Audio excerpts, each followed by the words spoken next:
सबको जय मसीह की। सुबह के समय हम एक वचन अध्ययन करेंगे जो गलातियों की पत्री 6 अध्याय के 15वें वचन से है। परंतु नई सृष्टि है। इस दुनिया में हैरान कर देने वाले दो जीव हैं, जिनमें से पहला है कमली कीड़ा और दूसरा है गिरगिट। गिरगिट अपने आप को जिस जगह में वो रहता है उसके हिसाब से ढाल लेता है, क्योंकि उसके अंदर अपने रंग को बदलने की क्षमता होती है। जब वो पेड़ों के पत्तों के बीच में होता है तो अपने रंग को वो हरा दिखाता है, और जब वो पेड़ की जड़ों के पास होता है तो अपने रंग को वो भूरा बना लेता है। उसी के हिसाब से वो जहाँ भी जाता है उस परिस्थिति में अपने आप को ढाल लेता है, उसी की तरह बन जाता है।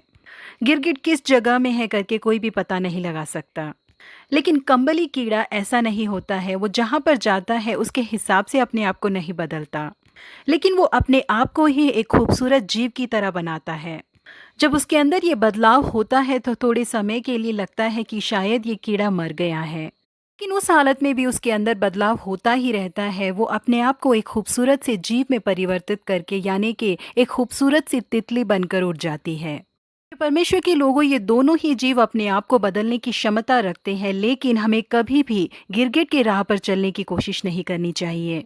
जिस तरह से गिरगिट जहाँ पर भी जाता है उस हिसाब से अपने आप को बदल लेता है, उसी तरह से कुछ लोग हैं जो जिस वजह के लिए उन्हें बुलाया गया है उस मकसद को भूलकर जहाँ पर भी जाते हैं उसी के हिसाब से अपने आप को ढाल लेते हैं।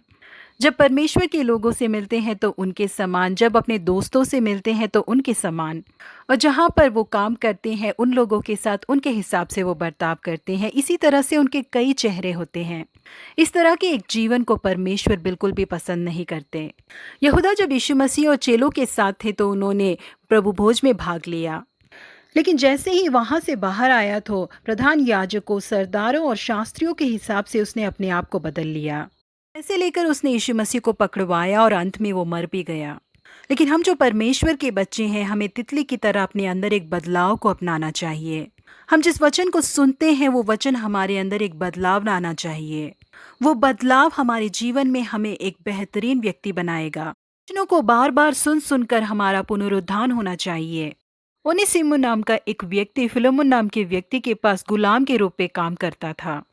वो अपने मालिक से चोरी कर कर या तो कुछ कर्जा लेकर वहां से भाग कर आ गया था, लेकिन पौलुस के द्वारा सुसमाचार को सुनने के बाद उसके अंदर परिवर्तन होने लगा। उसका स्वभाव बदला, वो उसने उद्धार पाया।